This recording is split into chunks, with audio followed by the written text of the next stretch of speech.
ప్రియమైన సహోదరి సహోదరులకు ప్రభుపేట వందనాలు శుభములు తెలియజేస్తున్నాను.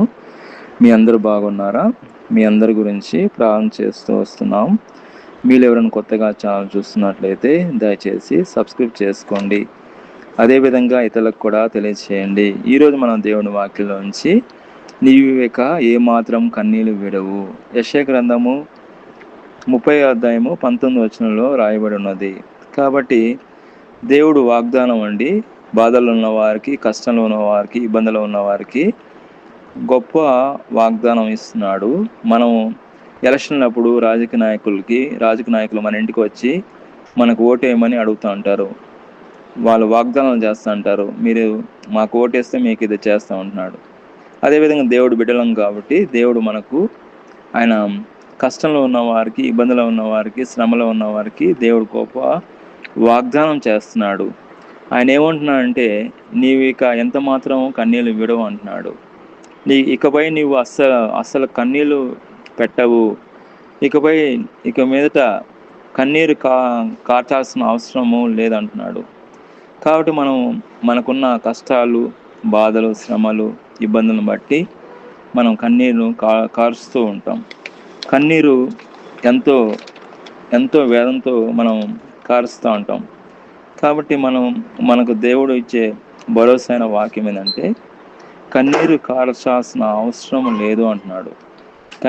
కన్నీరు ఇంకా మీరు కార్చాల్సిన అవసరం లేదంటున్నాడు. గొప్ప వాగ్దానం మన పట్ల ఆయన దేవుడు చేస్తున్నాడు. కాబట్టి మనం చూసినట్లయితే మనకు ఈ లోకంలో ఉన్నాం కాబట్టి మనకు కష్టాలు, శ్రమలు, ఇబ్బందులు అనేటివి వస్తూనే ఉంటాయి.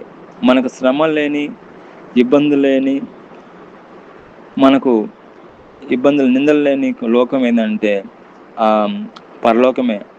మనం పరలోకంలో మనకు మరణం ఉండదు, మనకు నింద ఉండదు, మనకు ఏడుపు ఉండదు, దుఃఖం ఉండదు.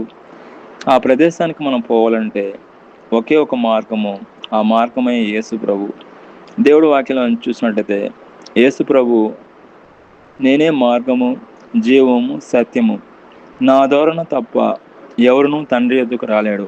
కాబట్టి మనం ఆ పరలోకానికి వెళ్ళాలంటే యేసు ప్రభు ద్వారానే మనం దేవుడి దగ్గరికి వెళ్తాము.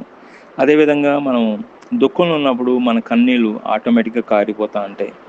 మన కన్నీళ్ళు అనేది చాలా విలువైనది దేవుడి దృష్టిలో. మన కన్నీరుని ఆయన బుడ్డిలో దాచిపడి ఉంచుతాడు. కాబట్టి మనం అప్పుడప్పుడు చూస్తూ ఉంటాము, ప్రార్థనలో రకరకాలు ఉన్నాయి. గొలుసు ప్రార్థన, కన్నీటి ప్రార్థన, విజ్ఞాపన ప్రార్థన చేస్తూ ఉంటాం. అన్నిటికంటే విలువైనది, శ్రేష్టమైనది, ప్రశస్తమైనది కన్నీటి ప్రార్థన. మన ఇంటికి ఎవరైనా అతిథులు వస్తే మనం ఏం చేస్తాం? వాళ్ళకి మంచి భోజనం పెడతాం, బిర్యానీ పెడతాం, మాంసం పెడతాం. పచ్చడి ఏం కదా, పచ్చడి ఎందుకేమో, పచ్చడిలో విలువ లేదు కాబట్టి, మటన్లోను చికెన్లో ఎక్కువ విలువ ఉంది కాబట్టి, పోషకాలు ఎక్కువ ఉంటాయి కాబట్టి, అది శ్రేష్టమైనది కాబట్టి మన ఇంటికి వచ్చిన బంధువులకి మనము శ్రేష్టమైన ఆహారాన్ని వాళ్ళకి పెడతాము. అదేవిధంగా మనం చూసుకున్నట్టయితే కన్నీటి ప్రార్థనలో చాలా విలువ ఉంది. దేవుడి దృష్టిలో కన్నీటి ప్రార్థన చాలా విలువైనది. దుఃఖ దినములతో మనం బాధపడుతూ ఉంటే దేవుడు శుభవార్త, మన కన్నీటిని ఆయన నాట్యంగా మార్చిపోతున్నాడు. అదేవిధంగా మనం చూసుకున్నట్లయితే మనము కష్టాల్లో, బాధల్లో, శ్రమల్లో, ఇబ్బందుల్లో ఉన్నప్పుడు కష్టం నుంచి ఒక కష్టం పోతే ఇంకో కష్టం బాధపడుతున్నావా? నీ కష్టంలో, నీ బాధల్లో, శ్రమల్లో, ఇబ్బందులలో నీకు దేవుడు వాక్యమే నిన్ను బాధలో నుంచి నీకు నెమ్మదిని ఇస్తుందండి. కీర్తన గ్రంథము 119 కీర్తన 50వ వచనంలో, నీ వాక్యం నన్ను బ్రతికించి ఉన్నది, నా బాధలలో ఇదే నాకు నెమ్మదిని కలిగించున్నది. కాబట్టి ఈ లోకంలో నెమ్మదిని ఇచ్చేది ఏదంటే దేవుడి వాక్యమే అండి, బైబిలే అండి. బైబిల్లో అన్నిటికీ జవాబు ఉందండి. నీకు ఏ ప్రశ్న ఉన్నా దానికి జవాబు బైబిల్లో ఉంది.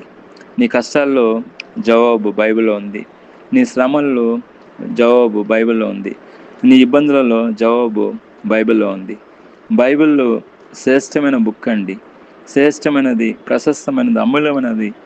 దేవుడు మనకిచ్చిన అమూల్యమైన పుస్తకం ఏంటంటే బైబిల్ అండి. బైబిల్ ద్వారా బైబిల్ చదవడం ద్వారా మనకు అన్నిటికీ జవాబు దొరుకుతుంది. బైబిల్లో మనము ఆన్సర్ లేదంటూ ఉండదండి. మనకు లోకంలో ఆన్సర్ లేకపోవచ్చు, కానీ బైబిల్లో మాత్రం మనకు వచ్చిన ప్రతి ప్రశ్నకు జవాబు బైబిల్లో దొరుకుతుంది.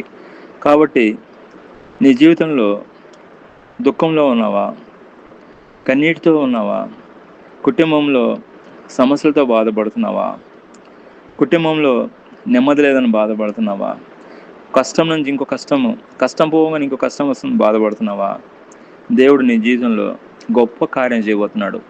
నీవిక ఏమాత్రం కన్నీళ్ళు విడవాల్సిన అవసరం లేదు. దేవుడు గొప్ప నీకు ఆదరణ ఇవ్వబోతున్నాడు, గొప్ప సహాయం నీకు ఇవ్వబోతున్నాడు, గొప్ప నెమ్మదిని ఇవ్వబోతున్నాడు. కాబట్టి దేవుడు ఈ యొక్క వాక్యంను దీవించిన గాక. ప్రార్థన. దేవుడు ఎవరైతే వింటున్నారో దయచేసి ఏకీభవించండి. ప్రియమైన మా పరలోక తండ్రి, యేసుక్రీస్తు ప్రభు పరిశుద్ధ నామమును బట్టి మీ సన్నిధికి వస్తున్నాం దేవా. ఈ సమయాన్ని బట్టి మీకు స్తోత్రం. బాధల్లో, కష్టంలో, ఇబ్బందులు ఉన్న వారిని మీరు జ్ఞాపకం చేసుకోండి, వాళ్ళని ఆదరించండి, కృప చూపించండి, గొప్ప దీవెనలతో నింపండి. ప్రభువైన యేసుక్రీస్తు నామములో ప్రార్థన చేస్తున్నాం తండ్రి. ఆమేన్.